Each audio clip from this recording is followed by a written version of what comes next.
to be out there? Oh man, they're super excited, especially going from our built different drills, our mat drills, and getting out there to play some football. I know they're super excited, but that's a testament to Coach Hilgard and his crew. He's definitely put on some body armor on those guys. What is the film like first spring practice of the year? I'm always nervous the first one, but it actually went pretty well because we went to our football school. We got to go through the installs a couple times, and so it wasn't their first time actually going out there and repping those plays. So I thought they did a pretty good job, but it's always different when you get the bodies moving around. What is the plan with Ashton? Obviously, you want to get him his work in, but be very careful, make sure he's good to go. Georgia Southern games. So how do you plan to use him this spring? Definitely, we got to keep his timing and his tempo on point. But he's got 2 years of experience now, so a lot of those situations that he would have played in, especially even last spring where he was pretty much the bell cow back, we're not going to be putting him as many of those situations. But we got 2-3 backs behind him that we got to get developed, so they're going to take a lot of those live portions. What have you noticed about how Genty has handled the offseason, J-Mo, just with everything that's thrown at him with NIL and superstardom? What stood out to you? He's the same dude. Those intangible things that we knew about him, his competitiveness and his toughness, those have went through the roof. But the thing that we've saw is just his leadership, because we got a lot of young guys in the room, and so he's done a really good job going through workouts and different things and really pushing those guys and teaching them kind of the standard. Where do you want him to improve his game to take to reach that next level? It's not anything really wholesale, but obviously we want to finish off that protection piece and put that on film heavily this season, and so that's going to be a big emphasis. The rest of his game, you guys know that. What did Breezy show you last year, and where can he get better this season? I think the biggest jump from year 1 to year 2 is always mentally, because he's the guy that came in the summer, and so it was kind of drinking through a fire hose.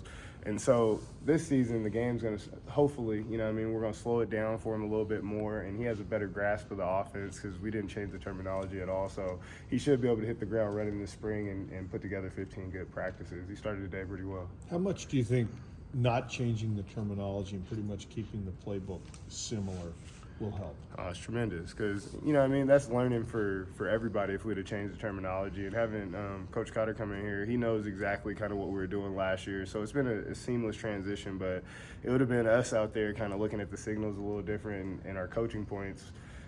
Those will stay the same, but teaching the play and saying, hey, it's like this, whereas now it's just, hey, this is this, and we can just hit the ground running. As a guy who wasn't there for Dirk Cutter's first stint as offensive coordinator, what's it been like to work alongside him since he's arrived? Oh man, it's been awesome. So even back to 2005, 2006, I've known who Coach Cotter was. He was at ASU when I was coming out of high school, so we had some familiarity there.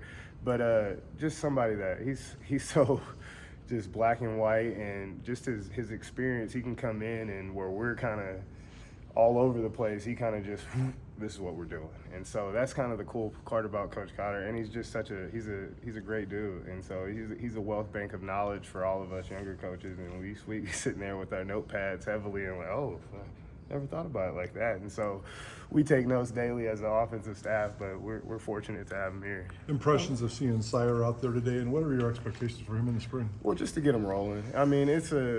I always tell these guys, it's the biggest transition coming from high school to college because everything's different. The tempo's faster, the guys are bigger.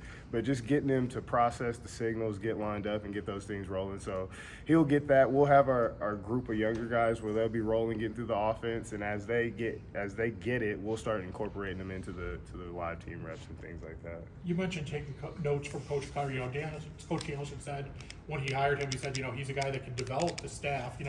With his wealth of experience everywhere he's been, what's the biggest thing you can learn from him?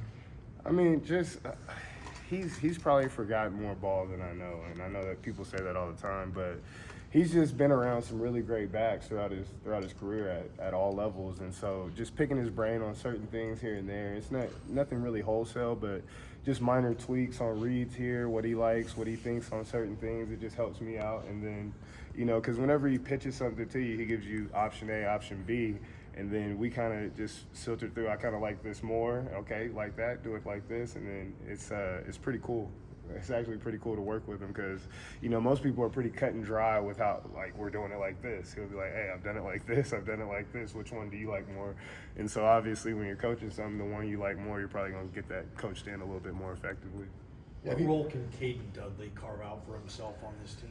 I mean, with our different packages, we definitely need more than one back playing because we have a pretty extensive two-back package. But he's done a lot of things throughout his career. It's just making him stay available. That's going to be his biggest thing because he's gotten little nicks and dings throughout the season, especially last season. His role started to expand, and then he had a little lower leg injury, and so it kind of knocked him back off. But the main thing for him is just keep growing and keep learning the offense like he should know. He knows it pretty well, but now it's just staying available. Have you ever coached a running back that has a legitimate chance to be a Heisman contender before? No, this is my first one.